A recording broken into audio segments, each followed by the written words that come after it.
All right, what is going on, guys? We have a few fights announced, and maybe this potentially is real. I'm not 100% sure.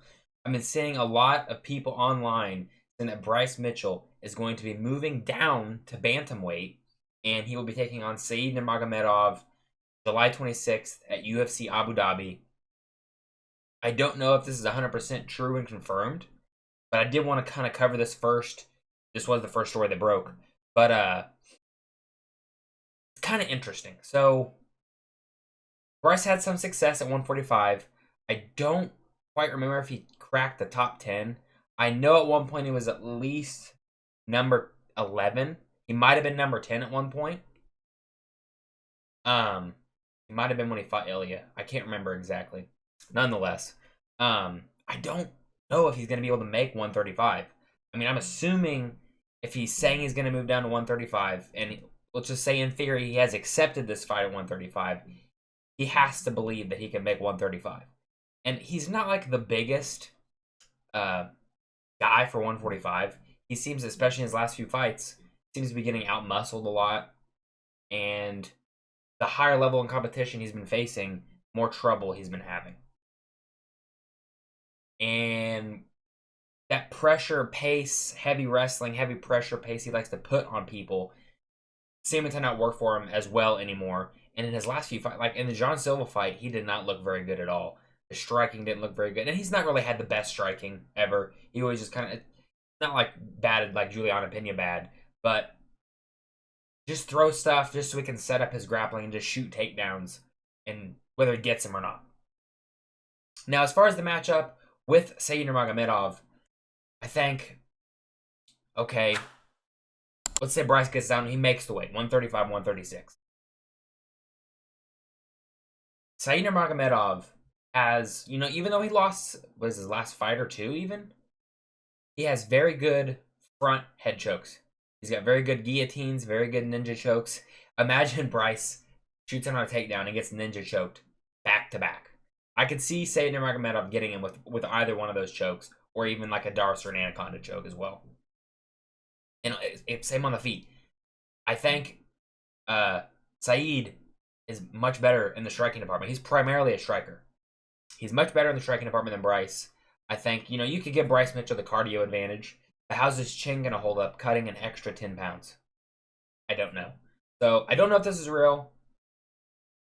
But to be fair, I mean, maybe he'll have a better physicality advantage moving down to bantamweight. Because I just don't see him having much success at featherweight. I think his featherweight run, he's probably hit his peak, is where he's going to get in the rankings. I don't even believe he's ranked right now anymore. But yeah, interesting fight. Thought I would mention this in the video. Let me in the comment section down below. What do you guys think? Could Bryce Mitchell make 135? And if he could, how would he do in this fight?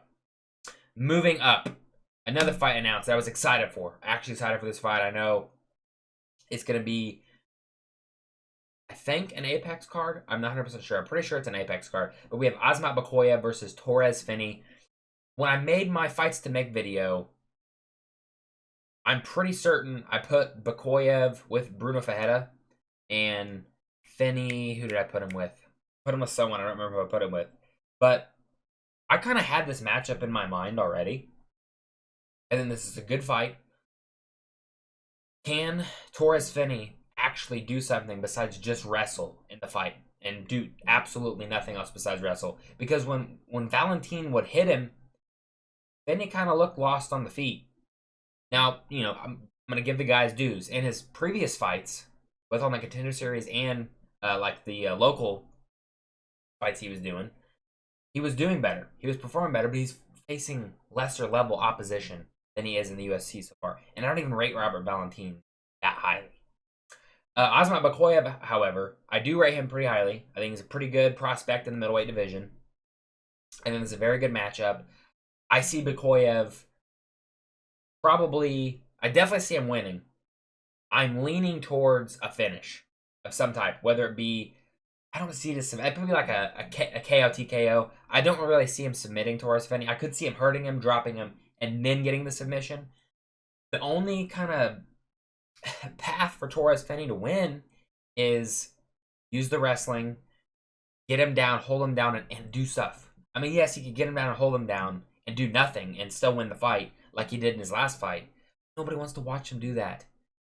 We want to see a fun fight. We don't want to see a wrestling match where, okay, you pin the guy down, but the match still continues because it's not a wrestling match. It's MMA. Use the wrestling to do damage or to go for a submission, not to just hold people there and do little baby knees against the cage. It's not fun to watch. Nobody gives a shit. I was excited to see Finney fight in his first fight in the UFC. After winning 3 times on the Contender Series and finally getting a contract, I was excited to see him fight, and then he went out there to shit the bed. And he won, but it wasn't fun to watch. As far as this fight, I'm leaning Bikoyev like first or second round KO, TKO. That's what I'm leaning right now. Could Finney go out there and just snooze fest, wrestle fuck him, and win? Yes, he could. And I really hope that doesn't happen. Bikoyev's always in fun fights. Cannot wait to see this matchup. Moving on, last but not least, we have another fight announced for UFC 319. There's going to be Alexander Hernandez versus Chase Hooper. This is a good fight. I don't remember if this is who I set Chase Hooper up with. It might have been. I should have checked my video before this.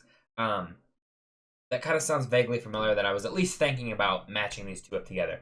Very good step up in competition for Chase Hooper. Last fight, who did he beat? I know his name, I can see Jim Miller. Beat Jim Miller. He's getting like back-to-back old guys, and then he's going to have Alexander Hernandez. I'm trying to remember. I think Hernandez is like early 30s, but I could be wrong at that. But he's been through a lot. He's been through a lot of fights, taken a lot of damage. Kind of bouncing back and forth between lightweight and featherweight, where he's almost too small for lightweight, but he's too big to make featherweight. I think he just needs to stay at lightweight, though, if I'm being honest. Always trading wins and losses. Hasn't really put together like a solid win streak. But this, I think this is a great fight. Great step up in competition for Chase Hooper. I see Chase Hooper winning this fight. I don't want to say super easy. I think this will be a somewhat competitive fight. But I do see Chase Hooper winning the fight. I think he's improving on the striking. He's good in the grappling. That's where he's always been his best, is his grappling. Very wormy.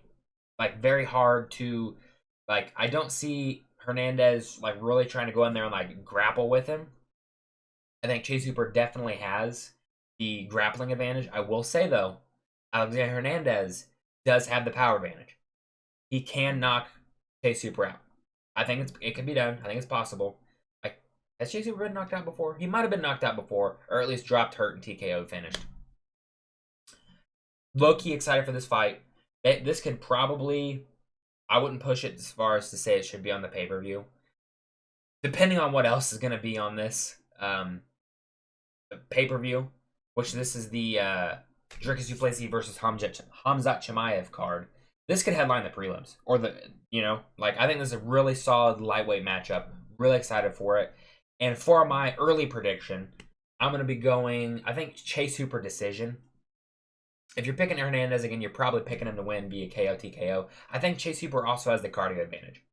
Hernandez tends to slow down in fights. He looked okay, I think. I can't remember his last fight or the fight before that. He looked okay in that fight as far as cardio-wise, but tends to gas out. So I'm going to see Chase Hooper winning this with his grappling and using the grappling, the threat of the takedown, and the threat of the grappling to set up his strikes on the feet. But who knows? Anything could happen. It's an MMA fight. Let me know in the comment section down below. What do you guys think of these 3 fights? Who you got in any of them? Make sure to subscribe if you're not subscribed already. I'll see you guys in the next one. Goodbye.